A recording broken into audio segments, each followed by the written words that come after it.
来去新竹，昨伫咧阳明交通大学的校园，雄雄出现40-50个穿古装的人物。原来这是学校最近伫咧办当代壁画文化的特别展览，来参加的贵宾甲学生拢来体验古早人的穿插，也和历史有进一步的对话。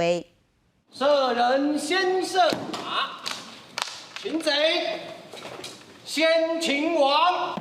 哪念诗，哪写字。另一共一阵穿唐朝衫的人出现。这边的唐朝壁画文化特点，有来自中国陕西博物馆的收藏，用高画质输出的大图，呈现出迄当阵皇家贵族的生活。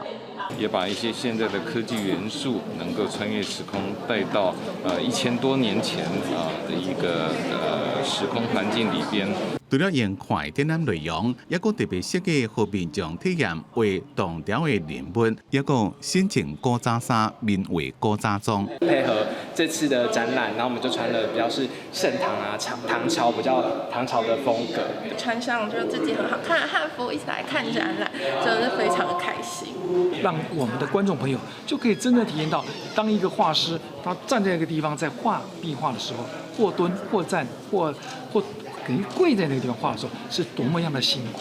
现场唔但是有学生的创意，也会当看到正特别的展览。希望后来参观的民众会让更加实际感受到唐朝盛世的多元社会。